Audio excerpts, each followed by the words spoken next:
او میسر چې و طالبانو دوی به داسې چل وکړه اوښه به 10 نفرو واخیستله حلاله به یې کړه بیا به یې دا 28 برخو باندې تقسیم کړ بیا به دوی داسې کول د د غیشو سرونه چې دي اقداح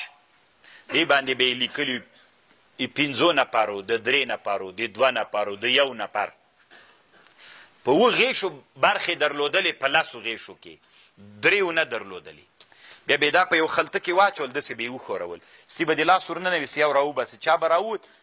اوښه به 15 برخې به ده ته ورسېده بل ته به 4 ورسېده بل ته به 3 ورسېده بل ته به 2 ورسېده بل ته به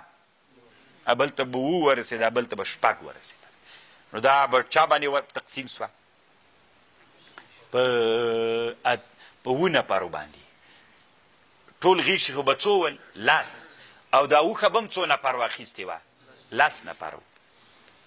ټولو 10 نفرو مساوي پیسې پوره کړې وې بل به چې لاس که تس غیشی به راوته چی به نه و بل به هم چې لاس که 3 ته به هېڅ شي نه وتل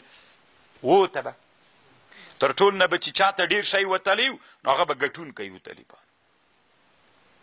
بس په دې باندې به بیا دوی دا غوښه خوړل هم نه فقیرانو ته به یې ورکوله هسې چې چا به برخه نه ووتل هغه ته به یو قسم داسې پیغور ورکوه او که چا به دا کار نه کوه هغه ته هم پیغور ورکوي راځه که نه دا کار کو بس همدې ته خوښې ول نو د هغې زمانې د قمار دا بحث اوس خو د قمار ډېرې انواع ایسته ده یو د قمار له انواعو د طالبانو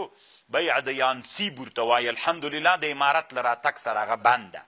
یانسیب هلال الاحمر به داسې هغه کول که تاسې فکر د پلي خشتي جومات مخته به یو ټونس موټر ولاړو داسې کاغذ به په 10 روپۍ خرڅول بیا به چاته شی پکې وتل هر چا به 10 روپۍ ورکولې بیا به څومره وخت بعد یو شی وته پکې دا ټول دې ته بیع د یانسیب وي دا هلال الاحمر په دې باندې خپله بودیجه پوره کوي علامه دکتور زهیلي په تفسیر منیر کې د دې د حرمت فتوا کړې دا ناروا ده جایز نه ده جواز نه نو قمار خو ډېرې انواع وي اوس دا کرکټ کې چې خلک کرکټ کوي یا فوټبال کوي یا ولیبال کوي دا کومې پیسې چې دوی پکې ږدي دا ټیمونه دا طالبانو حرام و ناروا ده بیا چې څوک وګټي یا دوی ورته کپ وایي داسې یو شی وي که نه داسې منار غوندې وي دا ټول د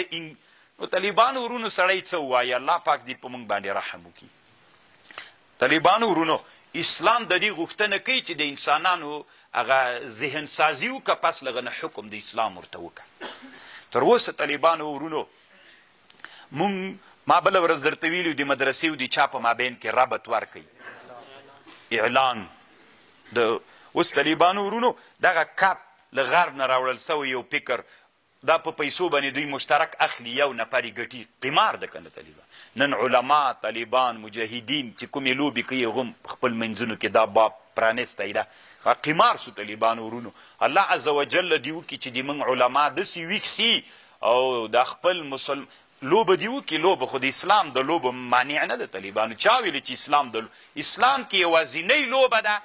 اتفاقي د 4 مذاهبو چې حرام او ناروا ده هغه د چکې لوبه ده د هغه مرداره لوبه ده چې طالبانو دومره ډېر د مدرسو پې باندې مصروف دي اوس ورځ تر بلې نه لرې کېږي یو ورځ زه مجلس کې ناست ومه ما نه چا پوښتنه وکړه میل دا حرامه د اسلام کې یوازینۍ لوبه چې منسوسي حرامه ده هغه چکه ده لډو چکه چې ورته وایه او هغه راته ویلې وایي دغه شیخ صاحب هم کوي که نه قسم دی وایي دا شیخ صاحب یې کوي یو شیخ صاحب ناست و شیخ صاحب سره ما څه کار ده کوي دي خو شیخ صاحب خو علم نه لري دلته باب د تقلید ډېر غالب ده چې هغه ویلې حلاله ده بس ده ته دا خوند ورکوي ما په دې طالبانو او اولینی هغه څوک چې د دې په حرمت په افغانستان کې فتوا کړې ده هغه زه یم اوس طالبانو علما نور هم کرا انشاءالله دې میدان ته رادانګي دا له اسلام نه مخکینۍ لوبه ده طالبانو نرد او شطرنج طالبانو دا د ایرانیانو لوبه ده نرد د هندیانو لوبه ده دا اصل کې 6 رنګ ده دا شطرنج 6 رنګه او دا نرد دا طالبانو د هندیانو لوبه ده دا دواړه مشابه لوبې دي او دا دې کې حدیث راغلی مسلم کې نه د حدیث ډېرو کتابونو کې نو دا منسوسي حرام ده شطرنج هلته حرام ده چې څوک ورباندې وي قمار ورباندې وي علماو ډېر اوږده بحثونه کړي دي ته فکر